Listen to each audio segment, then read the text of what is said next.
नमो नमः। भवतां सर्वेषां स्वागतम्।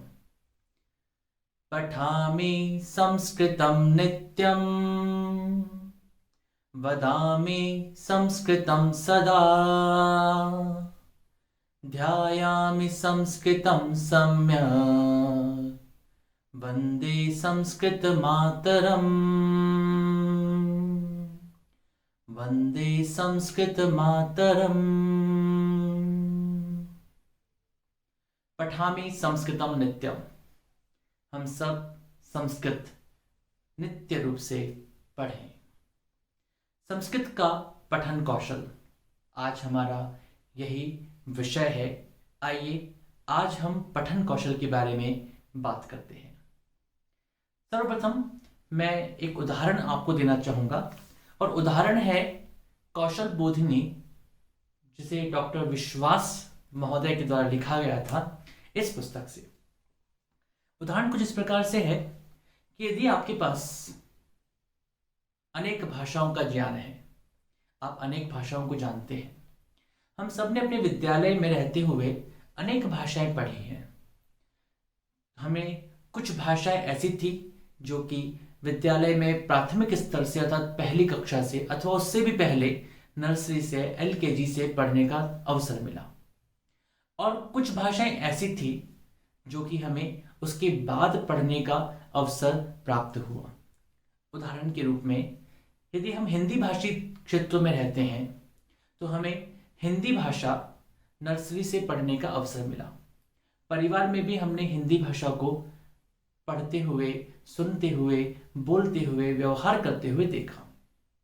विद्यालय में यदि अंग्रेजी भाषा का विकल्प मौजूद है तो अंग्रेजी भाषा को भी हमने नर्सरी से एलकेजी से प्रारंभ किया, और उसके पश्चात छठी कक्षा में आते आते हमने संस्कृत भाषा को पढ़ना प्रारंभ किया।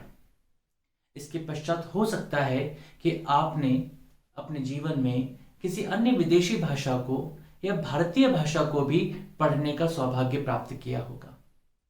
अब इससे कुछ और आगे बढ़ते हैं, हम थोड़े बड़े हो जाते हैं, और जब एक समय ऐसा आता है कि हमारे सामने समाचार पत्र, जो कि हिंदी भाषा का भी मौजूद है, अंग्रेजी भाषा का भी मौजूद है, संस्कृत भाषा का भी मौजूद है, और हमने जिस किसी अन्य भाषा को पढ़ा था उसका भी मौजूद है, अनायास ही, सहज ही एक प्रश्न आपके सामने आएगा कि हम उन सब में से सबसे पहले किस समाचार पत्र को उठाएंगे।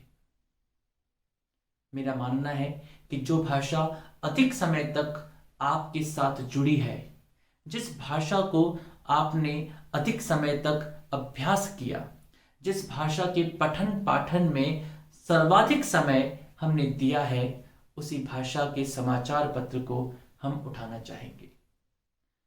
जब हम जिस भाषा को कम पढ़ते हैं, जिस भाषा के पठन और पाठन की अभ्यास की जितनी हमारी आवश्यकता होती है वह आवश्यकता पूरी नहीं हो पाती है, तो भाषा तो हम सीख लेते हैं, भाषा किसी न किसी रूप में हमको आ जाती है, लेकिन वास्तविक रूप में पठन और लेखन से वह भाषा उस रूप में नहीं जुड़ पाती है जिस रूप में हम अन्य भाषाओं को जुड़ता हुआ प्रतीत होते देखते हैं।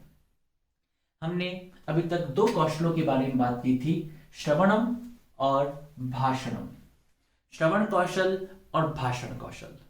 श्रवण और भाषण ये दोनों ही मौखिक कौशल थे, जहां पर श्रवण जो है वह ग्रहण कौशल था, अर्थात किसी न किसी बात को हमें सिखाता है, सुनाता है, ग्रहण करवाता है, और वहीं भाषण कौशल जो था वह मौखिक अभिव्यक्ति का कौशल था। अब हम अपने जीवन में एक कदम और आगे बढ़ने का प्रयास करते हैं और हम बढ़ते हैं पठन कौशल की तरफ।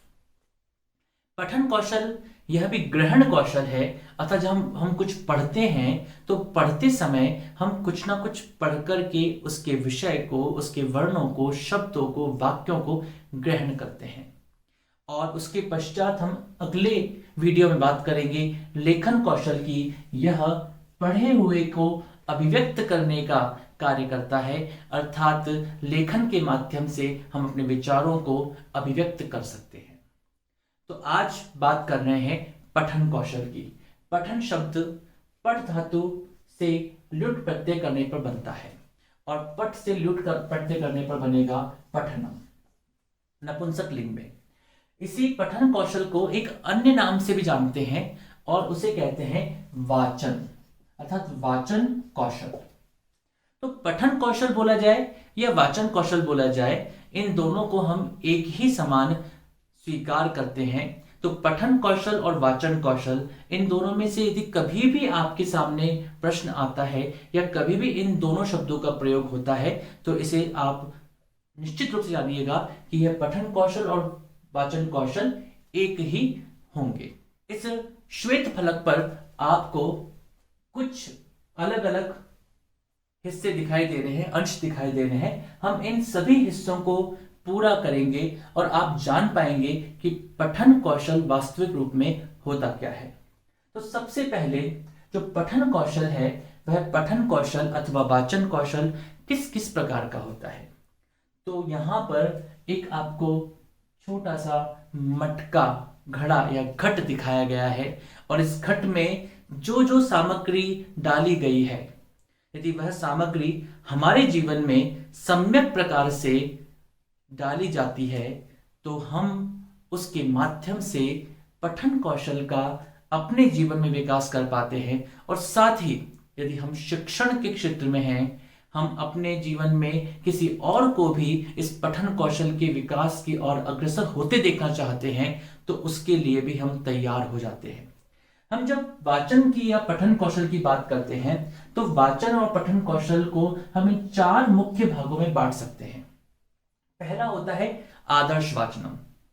हमने कक्षा में शिक्षकों को आदर्श वाचन करते हुए देखा होगा। जब भी शिक्षक हमें पढ़ाते हैं, तो शिक्षक उस पाठ को या उस अंश को बोल करके बताते हैं कि किस प्रकार से इस अंश को बोला जाना चाहिए। कभी किसी श्लोक को बोल करके दिखाएंगे या फिर किसी गद्यांश को बोल करके दिखाएंगे। जब वे किसी गद्य भाग को बोल के दिखाएंगे, तो वह होगा आदर्श वाचन। और जब वे किसी श्लोक या मंत्र को बोल करके दिखाएंगे, तो वह होगा लय और गति के अनुसार, स्वर के अनुसार, तो उसे कहेंगे सस्वर वाचन। तो यहां पर आदर्श वाचन और सस्वर वाचन, ये 2 ऐसी कड़ी हैं जिनके माध्यम से शिक्षक अपने विद्यार्थियों को यह बता सकते हैं कि किसी भी शब्द को या किसी भी अंश को या किसी भी वाक्य को या किसी भी श्लोक या मंत्र को किस प्रकार से बोलना चाहिए। यदि एक शिक्षक के रूप में हम एक बहुत ही सधी हुई भाषा में स्पष्ट तरीके से और शुद्धता के साथ यह वाचन कर सकते हैं, तो निश्चित रूप से हमारे प्रत्येक विद्यार्थी में वाचन कौशल या पठन कौशल का विकास बहुत ही श्रेष्ठता के साथ होगा। इसी के पश्चात आता है अनुकरण वाचन। अनुकरण वाचन अर्थात जब शिक्षक ने आदर्श वाचन किया या सस्वर वाचन किया, तो वे विद्यार्थियों को कहते हैं कि अब मैं जो बोलता हूं उसी को आप दोहराएंगे, उसी की पुनरावृत्ति करेंगे। तो यह होता है अनुकरण वाचन। यह अनुकरण वाचन 2 प्रकार का हो सकता है, वैयक्तिक और सामूहिक। के अलावा एक वाचन और होता है मौन वाचन, अर्थात मन में पढ़ना। और मौन वाचन भी अपने आप में पठन कौशल या वाचन कौशल को विकसित करने का एक बहुत ही सुंदर तरीका है। तो हम देखते हैं कि पठन कौशल को यदि विकसित करना है, तो इस घड़े में, इस घट में, अर्थात हमारे जीवन में ये 4 प्रकार के कौशल, 4 प्रकार के वाचन कौशल या 4 प्रकार के पठन कौशल अवश्य ही आने चाहिए। जब बात करेंगे कि पठन कौशल का विकास किया जाना चाहिए, तो उस पठन कौशल के लिए शिक्षकों की एक बहुत बड़ी जिम्मेदारी बन जाती है कि हम अपने विद्यार्थियों के बीच इस तरह के वाचन की एक परंपरा अवश्य विकसित करें। हम अपने विद्यार्थियों को अवश्य बताएं कि आदर्श वाचन क्या होता है, उन्हें अवश्य बताएं कि किसी श्लोक या मंत्र का सस्वर वाचन क्या होता है, और फिर उन्हें हम उसके लिए तैयार करें, उन्हें अनुकरण करने के लिए कहें। यदि उस अनुकरण में कहीं पर अशुद्धि है, दोष है, तो उन दोषों को दूर करने का प्रयास करें और साथ ही साथ उन विद्यार्थियों को मौन वाचन मौन पठन के लिए भी दीक्षित करना हमारी जिम्मेदारी बन जाए। हमारा पठन जो है वह उद्देश्यपूर्ण होना चाहिए, लक्ष्य केंद्रित होना चाहिए। हम क्या पढ़ना चाहते हैं, क्यों पढ़ना चाहते हैं, उसका उद्देश्य हमारा स्पष्ट होना चाहिए।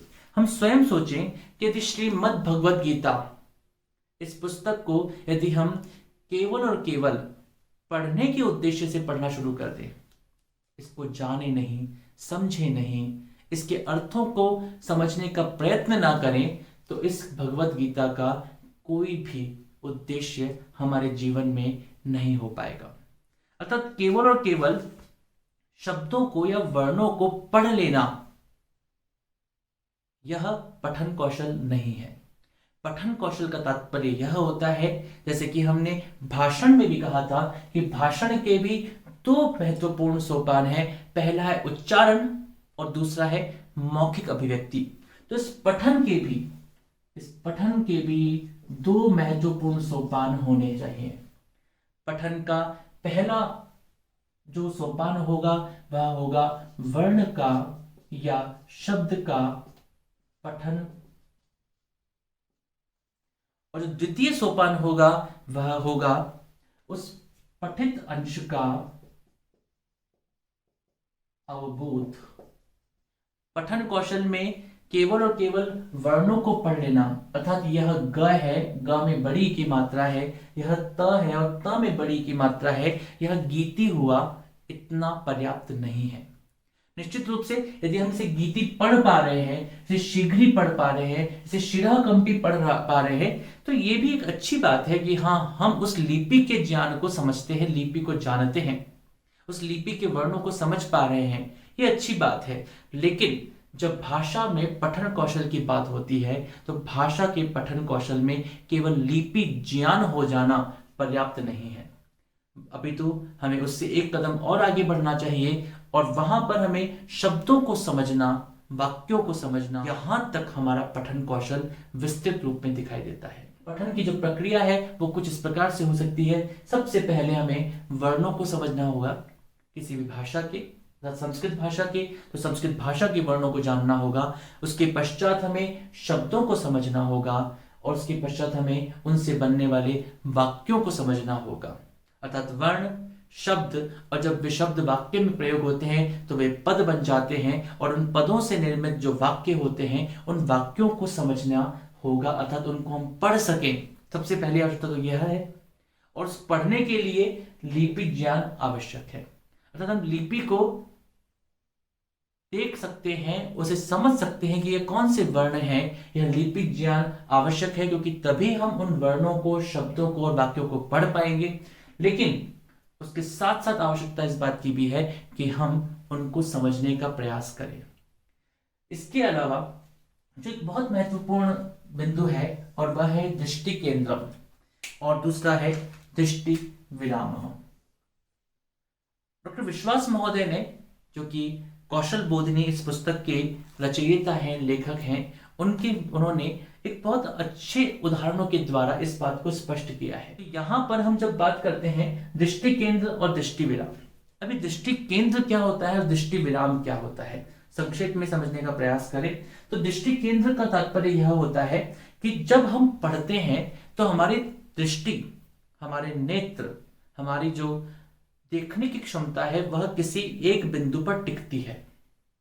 अर्थात यदि हम यहां पर लिखा हुआ इस माधुर्यम अक्षर व्यक्ति ही, तो माधुर्यम अक्षर व्यक्ति ही इसको पढ़ना चाहते हैं, तो हमारी दृष्टि जो होगी वो मां पर रुकेगी, धू पे रुकेगी, य पर रुकेगी, अर्थात हमारी दृष्टि जो है उस पर केंद्रित होगी।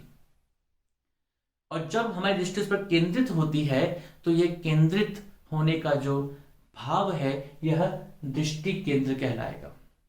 जब बच्चा छोटा होता है तो वह एक एक अक्षर के ऊपर अपनी दृष्टि को केंद्रित करता है, और दृष्टि को केंद्रित करके ही उसका अध्ययन, उसका पठन अथवा उसका वाचन कर पाता है।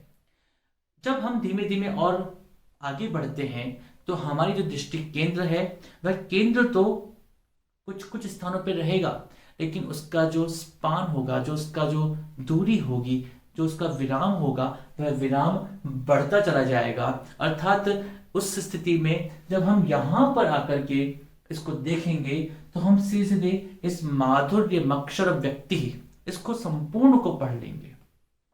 अर्थात यहां पर दृष्टि केंद्र जो है, अर्थात दृष्टि का जो विराम है वो यहां से शुरू हुआ और यहां तक रुका। अर्थात हमने जब एक बार देखा तो एक बार देख करके हमने यहां से लेकर के और यहां तक के संपूर्ण अंश को देख लिया, समझ लिया और उसका उच्चारण कर दिया। इस दृष्टि विराम को हमें विस्तृत करना होगा। जितना यह विस्तृत होगा, जितना यह फैला हुआ होगा, उतने ही अधिक अंश को हम एक बार में पढ़ पाएंगे। और ऐसा करने वाले अनेक लोग हैं जिनको भी हम देखते हैं कि जिनका पठन, जिनका वाचन उत्कृष्ट कोटि का होता है, उनके नेत्र और नेत्र से जुड़ी हुई बुद्धि, उन दोनों के माध्यम से उनका जो दृष्टि का जो विराम होता है वह विराम अति विस्तृत होता है। कुछ लोग ऐसे भी हो सकते हैं जो कि एक बार देखने पर इस संपूर्ण श्लोक को देख लें और उसका उच्चारण कर दें। कुछ लोग ऐसे भी हो सकते हैं जो एक बार देखने पर संपूर्ण श्वेत फलक पर जो कुछ लिखा है उसको देख लें और उसका संपूर्ण का उच्चारण कर सकें। हमें इसको कितना अधिक विकसित करना है यह हमारे अभ्यास पर ही निर्भर करता है। तो यहाँ पर दृष्टि केंद्र और दृष्टि विराम, तो दृष्टि विराम को हमें विस्तृत करना होगा। जैसे कि मैं इसको आप छोटा सा उदाहरण देके बताऊंगा कि जैसे हमारे पास यदि एक छोटा सा 1 इंच का टुकड़ा है और 1 इंच के टुकड़े से हम इस बोर्ड को नापना चाहें तो क्या होगा कि हमें 1 इंच 1 इंच 1 इंच करते करते करते करते बहुत लंबा समय लगेगा इस पूरे बोर्ड की जो लंबाई है और जो चौड़ाई है उसको नापने में। लेकिन यदि हम इस 1 इंच का जो टुकड़ा है इसको यदि हम बड़ा कर दे, हमारे पास कोई 10 इंच लंबी जो है टेप हो या फिर हमारे पास 10 इंच लंबा कोई फीता हो और उस फीते को लेकर के यदि हम इसको नापते हैं तो केवल हमने यहां से प्रयोग किया और यहां तक प्रयोग किया और हमारा 1 सेकंड में के समय में ही यह बोर्ड का जो नाप है वो नाप हमारे पास आ जाता है।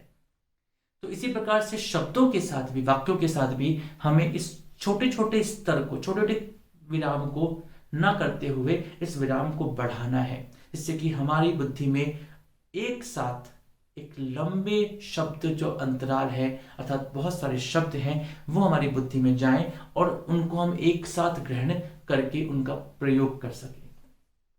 पठन वेग अर्थात पढ़ने का जो वेग होता है, पढ़ने की जो स्पीड होती है, हमें उस स्पीड को बेहतर करने का प्रयास करना चाहिए। अर्थावगमन, लेकिन जब हम पढ़ने की स्पीड को तेज करें तो कहीं ऐसा ना हो कि हम अर्थबोध को छोड़ते चले जाएं। हमें अर्थबोध के साथ पढ़ने की स्पीड को, पढ़ने की गति को तेज करना है। तो ये दोनों कार्य एक साथ चलेंगे। इसी के साथ साथ पठनस्य विविधा अवसरः सामग्र्यश्च, कई विद्यार्थी जो संस्कृत पढ़ते हैं हम कई बार देखते हैं कि उनके पास कोर्स में जो पाठ्यक्रम में जो पुस्तकें होती हैं उन पुस्तकों के अलावा कोई पुस्तकें होती ही नहीं है। कई स्थानों पर तो हम यहां तक देखते हैं कि पाठ्यक्रम की पूरी पुस्तकें भी उनके पास नहीं होती हैं। तो जब हमारे पास संस्कृत की पाठ्य सामग्री नहीं होगी, संस्कृत के पढ़ने के अवसर हमारे पास नहीं होंगे, तो हमारा पठन कौशल कैसे विकसित होगा। तो हमारा ये प्रयास होना चाहिए कि हम अधिक से अधिक पठन की सामग्री और अवसर ये दोनों विद्यार्थियों तक उपलब्ध कराएं। जो विद्यार्थी वास्तविक रूप में संस्कृत भाषा के क्षेत्र में आगे कार्य करना चाहते हैं या फिर अपने भाषा कौशल का वास्तविक रूप में विकास करना चाहते हैं, मैं उनको आह्वान करूंगा कि वे अपने जीवन में संस्कृत की अधिक से अधिक पुस्तकें खरीदें, क्योंकि ये पुस्तकें ही आपको अधिक से अधिक संस्कृत पढ़ने के सुअवसर प्रदान करेगी। तो हमें पठन की सामग्रियों को और पठन के अवसरों की उपलब्धता को बढ़ाने का प्रयत्न करना चाहिए। इसी के साथ साथ पुस्तकालय एक बहुत ही महत्वपूर्ण स्थान है और उसमें बैठ कर के हम संस्कृत भाषा के पठन कौशल का विकास कर सकते हैं। इसी के बाद आता है संस्कृत पत्रिकादीनाम पाठनम। हमें बहुत सारे ऐसे अवसर हैं जिन अवसरों को हम प्राप्त कर सकते हैं और जिन अवसरों के माध्यम से हम बहुत आसानी से संस्कृत भाषा के पठन कौशल का विकास कर सकते हैं। देखिए मेरे पास ये दो पत्रिकाएं हैं, एक पत्रिका है रसना और दूसरी पत्रिका है संभाषण संदेश। इन दो पत्रिकाओं को या फिर ऐसी अनेक पत्रिकाएं जो भी प्रकाशित हो रही हैं, हम उनका प्रयोग कर सकते हैं। इन पत्रिकाओं में मनोविनोद के लिए छोटे छोटे कुछ चुटकुले भी आते हैं, कुछ छोटे छोटे अंश भी आते हैं, कुछ लघु कथाएं भी आती हैं, कुछ तात्कालिक घटनाओं से संबंधित लेख भी आते हैं।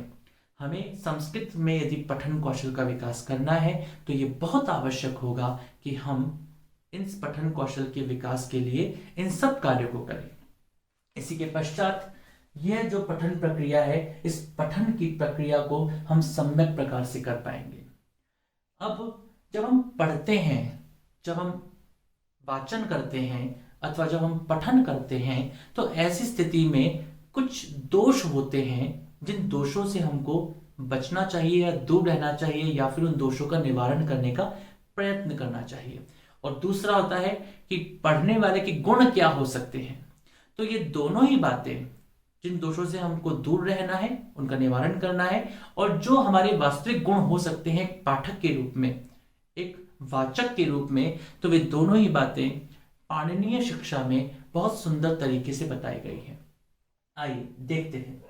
सबसे पहला श्लोक जो है वो आपके सामने है और इस श्लोक में कहा गया है गीति शीघ्री शिरः कंपी यथा लिखित पाठकः अनर्थज्ञोल्पकंठश्च षडेते पाठकाधमः। यहां पर पाणिनि के द्वारा, महर्षि पाणिनि के द्वारा पाठक अर्थात जो पढ़ने वाला होता है उसके ऐसे 6 दोषों के बारे में बताया गया है। जो अगर 6 दोषों में से कोई भी दोष हमारे अंदर है तो हम उच्च कोटि के पाठक नहीं कहला पाएंगे, अर्थात हम अधम पाठक कहलाएंगे। तो हमें अधम पाठक नहीं कहलाना, इसके लिए हमें इन 6 दोषों का निवारण करना चाहिए। कौन कौन से दोष हो सकते हैं? पहला है गीति, अर्थात जब हम किसी पुस्तक के किसी अंश को पढ़ रहे हैं और पढ़ते समय पर यदि उन अंशों को हम बोलते समय पर अलग ही तरह की लय बनाकर के बोलने का प्रयास कर रहे हैं, अतः हमें जब केवल और केवल गद्य भागों को पढ़ना है तो उन गद्य भागों में पढ़ते समय पर आरोह अवरोह का ध्यान अवश्य रखें, ह्रस्व और दीर्घ स्वरों का ध्यान अवश्य रखें, लेकिन उन्हें जबरदस्ती लंबा खींच देना यह उचित नहीं होगा। अतः हमें उसके पठन के समय पर प्रयत्न करना चाहिए कि हम इस प्रकार से पढ़ें कि वह कोई गान जैसा या गायन जैसा या अजीब ही तरह के स्वरों जैसा ना लगने लगे। इसी के बाद कहा गया शीघ्र। कई लोग बहुत जल्दी पढ़ते हैं और इतना जल्दी पढ़ते हैं कि शायद वे खुद भी नहीं समझ पाते कि उन्होंने क्या पढ़ दिया। सुनने वाले के लिए भी यह बहुत बड़ी समस्या रहती है। तो इसलिए हमें प्रयत्न करना चाहिए कि हम जब पढ़ें तो हमारे प्रत्येक अक्षर, प्रत्येक वर्ण, प्रत्येक शब्द जो हैं वे स्पष्ट रूप से हमारे मुख से उच्चारित हो सकें। फिर कहते हैं शिरः कंपी। कई लोग जो होते हैं वो बोलते समय पर सिर को बहुत हिलाते हैं, तो यह शिरः कंपी अर्थात सिर का अत्यधिक हिलाना भी अपने आप में बहुत बड़ा दोष है। यथा लिखित पाठक। कई लोग होते हैं, कई बार विद्यार्थियों को हम देखते हैं कि जो लिखा है वह पढ़ दिया, उस लिखे हुए के बारे में विचार भी नहीं किया कि यह सही लिखा था या गलत लिखा था। अशुद्ध लिखा गया तो अशुद्ध पढ़ डाला, यदि वहां पर कुछ शब्द नहीं है तो भी उसको वैसा वैसा पढ़ दिया। उसके अर्थ को जाने बिना केवल और केवल पढ़ देना, जैसा लिखा था वैसा ही पढ़ देना, उसमें किसी भी प्रकार के शुद्ध अशुद्ध का विचार न करना, उसके अर्थ का विचार न करना, यह भी अपने आप में बहुत बड़ा दोष है। और हम किसी भी वाक्य के शुद्ध अशुद्ध का विचार या फिर उसके अर्थ का विचार तभी कर पाएंगे जब हम पढ़े हुए को समझते हुए बोल रहे होंगे। तो यहाँ पर इस गुण के अंदर स्पष्ट रूप से कहा गया कि आपको समझते हुए पढ़ना है। और इसी बात को और अधिक स्पष्ट किया गया, अनर्थज्य,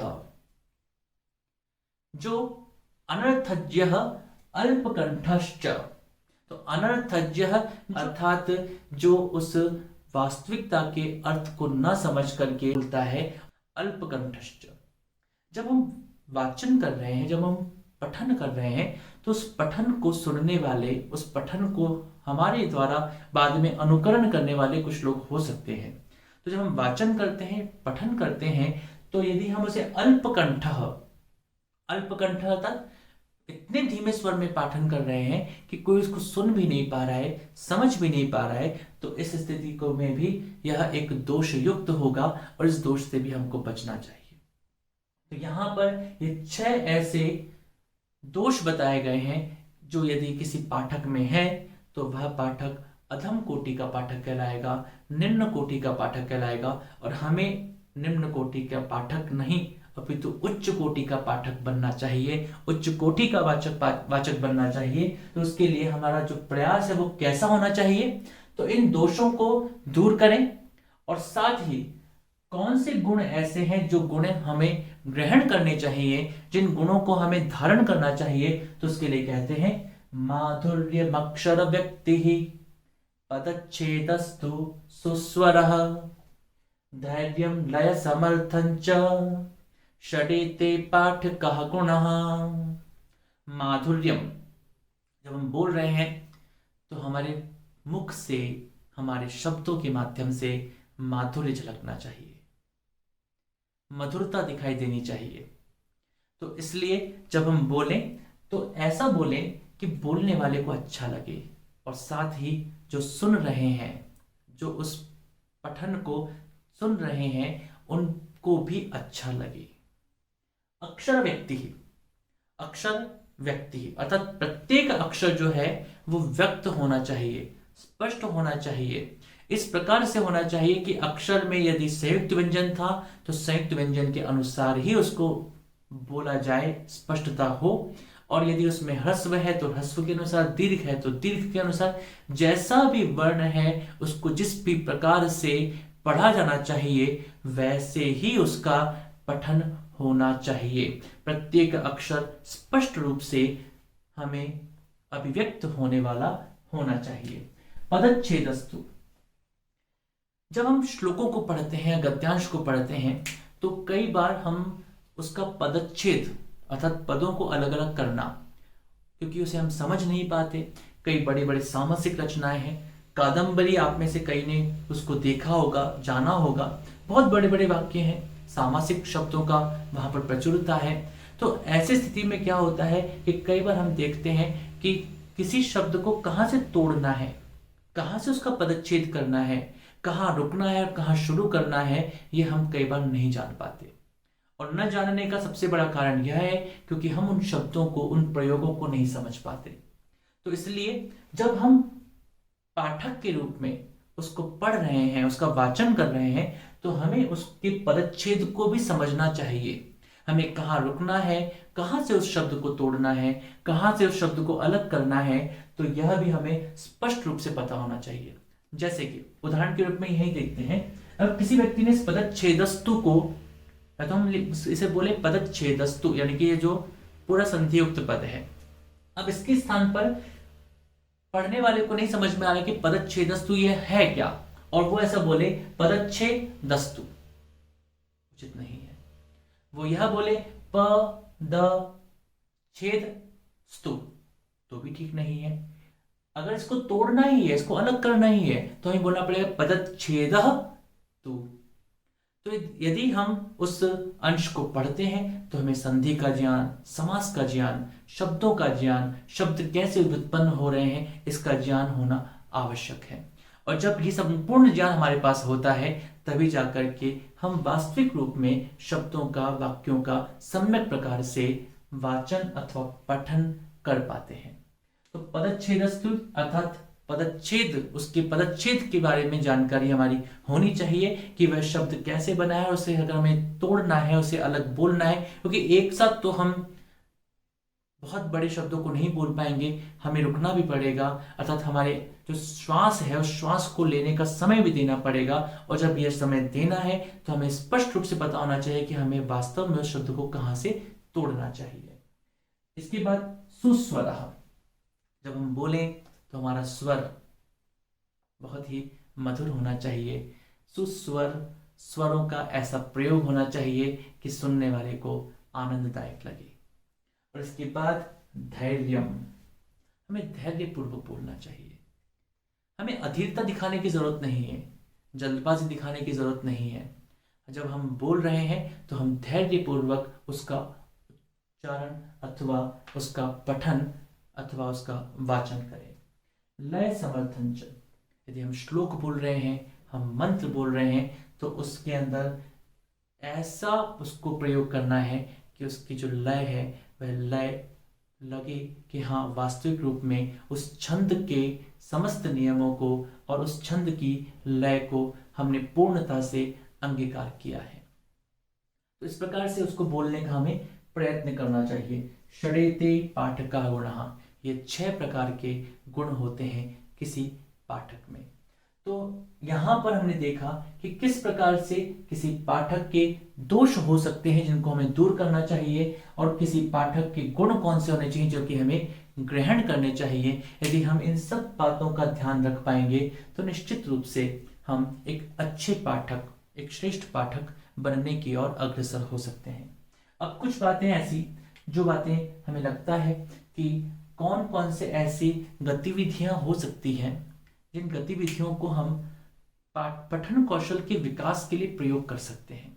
तो संक्षेप में हम उन पठन कौशल में जो गतिविधियां प्रयोग की जा सकती हैं, ऐसी गतिविधियां अनेक हो सकती हैं। कोई भी शिक्षक अपनी कल्पना के आधार पर, रचनात्मकता के आधार पर इस पठन कौशल के विकास के लिए विविध प्रकार की गतिविधियों को बना सकता है, और यह बनाने का प्रयास किया भी जाना चाहिए।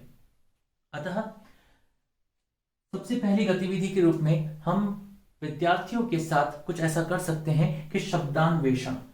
जैसे मान लीजिए कि हमारे सामने यह पुस्तक है और इस पुस्तक में एक अंश दे रखा है, और इस अंश में से हमने कोई 5 शब्द चुन लिए और विद्यार्थियों को कहा कि आप में से ये जो 5 शब्द इस पूरे में से पढ़ करके जो सबसे पहले बताएगा वह विजेता होगा। तो विद्यार्थी उन 5 शब्दों का अन्वेषण करने के लिए, उन 5 शब्दों को ढूंढने के लिए इस पूरे अंश को पढ़ेगा, ध्यान से पढ़ेगा, और जब वैसा करेगा तो उसका पठन कौशल का विकास होगा। तो शब्दान्वेषण एक गतिविधि हो सकती है जो कि हम कर सकते हैं। ऐसे ही वाक्यान्वेषण, अर्थात किसी बड़े अंश में से हमने कोई वाक्य चुन लिया और कहा कि आपको यह वाक्य ढूंढना है, और जब वे उस वाक्य को ढूंढेंगे तो वाक्य का ढूंढना, वाक्य का अन्वेषण बिना पठन के संभव नहीं है।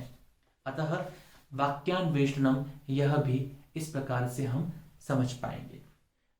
शुद्ध पठनाभ्यास, हम विद्यार्थियों को धीमे धीमे खड़ा करके उनसे शुद्ध पठन के लिए, अर्थात जब वे पढ़ रहे हैं तो वे अपने पठन में किसी भी प्रकार का दोष ना करें, किसी प्रकार की अशुद्धि ना करें, सभी प्रकार के शब्दों का, वर्णों का सम्यक उच्चारण करें, सम्यक पठन करें, वाचन करें। तो इसलिए बहुत आवश्यक हो जाता है कि जब वे शुद्ध अभ्यास कर पाए।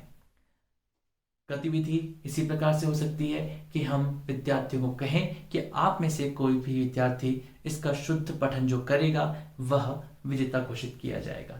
तो ऐसी बहुत सारी चीजें हो सकती हैं।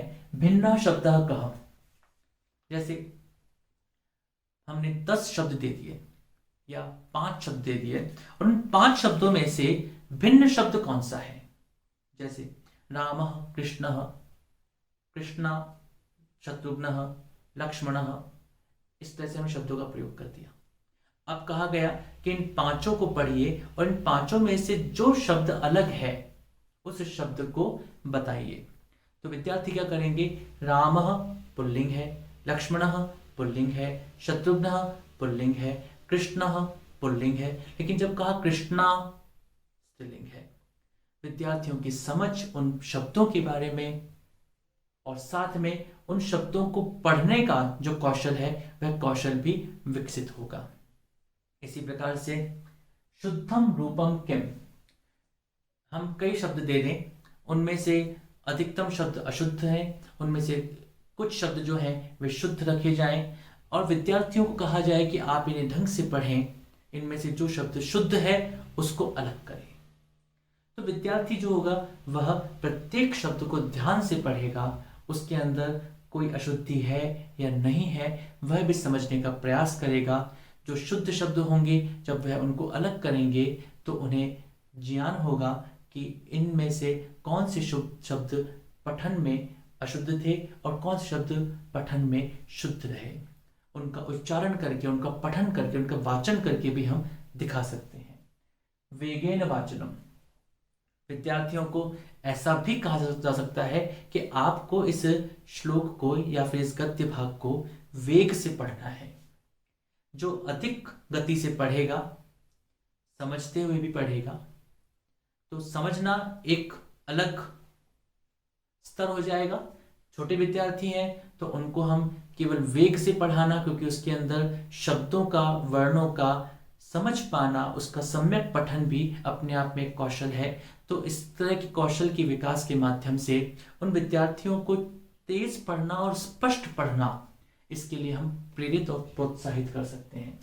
ऐसे ही साम्यान्वेषणम, साम्य, यदि हम कुछ शब्द दे दें और उन शब्दों में से साम्य शब्द, समान शब्द कौन कौन से हैं, उन समान शब्दों को अलग करने के लिए कहें, तो यहां पर भी विद्यार्थी को वे शब्द पढ़ने होंगे और पढ़ करके वह उन्हें अलग करेगा, तो उसे मालूम चलेगा कि इनमें से कौन से असमान शब्द हैं और कौन से समान शब्द हैं। इसी प्रकार से असाम्यान्वेषणम, जो साम्य नहीं है, जो समान नहीं है, उस असमान शब्द को अलग करना। ऐसे ही करके हम कुछ गद्यांशों में या श्लोकों में जो शब्द थे वास्तविक रूप में वह बने उन्हें बताएं या सिखाएं, और उसके पश्चात उन ही श्लोकों में, उन्हीं गद्यांशों में कुछ शब्दों को अशुद्ध करके वहां पर लिख सकते हैं। और जब हम ऐसा करेंगे तो विद्यार्थियों को कहा जाएगा कि इन श्लोकों में या इन गद्यांशों में जो आपने पहले पढ़े थे, अब कुछ अशुद्ध शब्द आ गए हैं, उन अशुद्ध शब्दों को अलग करिए और अलग करके बताइए कि कौन कौन से शब्द अशुद्ध हैं। यह भी एक बहुत ही सुंदर प्रक्रिया होगी, एक बहुत ही सुंदर गतिविधि होगी। इसके माध्यम से विद्यार्थी को पठन कौशल का विकास करने का अवसर मिलेगा, शब्दों को समझने का अवसर मिलेगा, और वह समझ पाएगा कि मैंने पहले क्या पढ़ा था और अब क्या पढ़ा है, और जो पहले पढ़े थे वे शब्द शुद्ध किस प्रकार से थे, और अब जब मैं पढ़ रहा हूं तो उनमें ये शब्द अशुद्ध क्यों हैं। इस प्रकार से हम देखते हैं कि एक पठन कौशल के विकास का एक मार्ग खुलता है। निश्चित रूप से अनेक विद्यालयों में अनेक शिक्षक जो हैं वो इस तरह का प्रयास करते हैं, लेकिन वास्तविकता यही है कि संस्कृत भाषा में पठन और लेखन का जो कौशल है उसका विकास और अधिक होना चाहिए। हम यदि जो भी प्रयास कर रहे हैं उसमें यदि कुछ कदम और बढ़ाने का प्रयास करें, उसमें कुछ गतिविधियों को और जोड़ दें, तो वे विद्यार्थियों के लिए भी, और सबसे महत्वपूर्ण बात है एक शिक्षक के रूप में हमारे लिए भी, क्योंकि जब भी हम कुछ नया करते हैं तो विद्यार्थियों को तो सीखने का अवसर मिलता ही है, साथ ही शिक्षकों को भी सीखने का एक ऐसा अवसर मिलता है, उन्हें भी नए प्रयोग का अवसर मिलता है, उनकी रचनात्मकता को भी एक नए पंख से लग जाते हैं जिसके माध्यम से वे नई उड़ान भर सकते हैं। तो पठन कौशल के मूल रूप से दो भाग अंत में मैं आपको बताना चाहूँगा, जो हमने पहले भी कहे, हमें उसके लिए प्रयास करना है। पहली बात कि जब हम पढ़ें तो हम लिपि को समझ करके पढ़ें।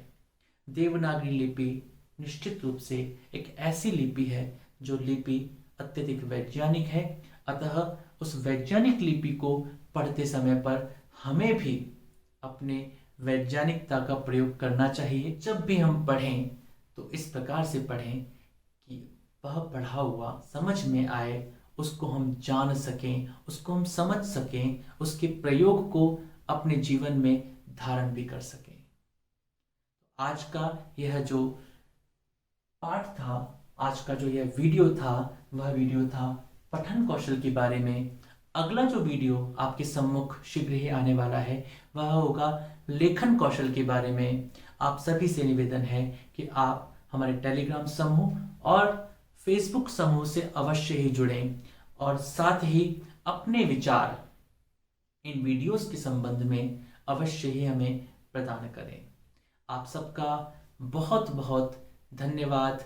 नमो नमः। शुभम भवतु। पुनर्मिलामः।